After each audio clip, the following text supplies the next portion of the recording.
Welcome again to Ask the Teacher with Teacher Tiza, and here I am today, ready to tackle our questions. And as you can see, we are coming to you from the Waffle Suits off Kanu Street, Nakuru. A very nice place for you to be.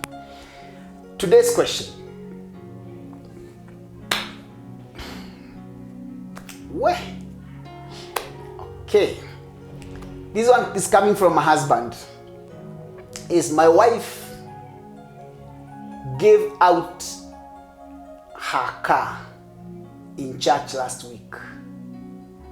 She says the prophet said it is a key to breakthrough. Is that true?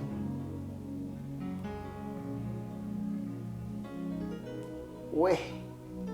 Now,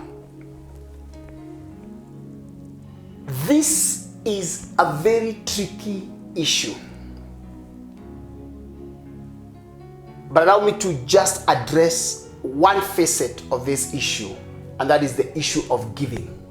And then from that, you can be able to figure out what to give and what not to give. But just before I go to the question, let me address this from the couple's perspective. If you are a family, it is important that you agree on some of these things, because you are no longer two. Especially now hearing this, these are church people, and you must have heard that you are no longer two, you are one. So you cannot be doing things individually. But that's neither here nor there, because you need to establish a culture as a couple where you are open to each other. But let's talk about giving for a moment. I think one of the most misunderstood concepts is what we are hearing here, that we are told it is a key.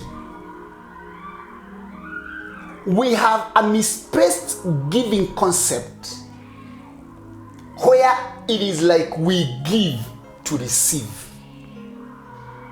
It is a misplaced concept. And I say it is a misplaced concept because it has been used to manipulate people. What does scriptures have to say? Let me just read this and then I'll give a principle. Isaiah chapter number 55.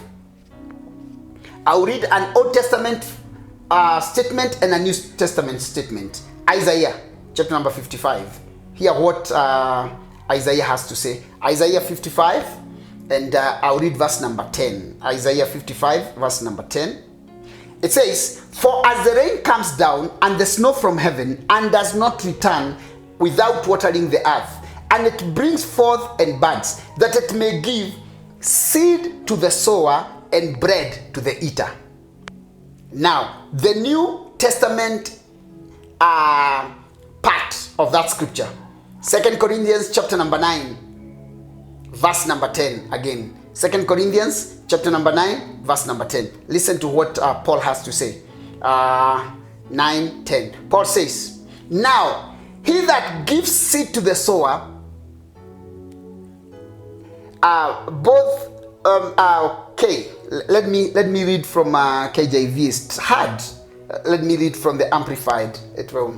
"And God, who provides seed to the sower and bread to the eater, will also provide and multiply your resources for sowing and increase the fruit of your righteousness, which manifests itself in active goodness, kindness, and charity." I want to debunk this. Number one, we do not give to receive. We give because we have received. We don't give to receive. We give because we have received. The rain comes so that it can give seed to the sower and bread to the eater. So after every harvest is divided into two. There will be bread and there will be seed. So Paul now translating this, says it is God who gives bread to the eater and seed to the sower. So when somebody is talking about sowing a seed, you do not go looking for seed. It is God who gives seed.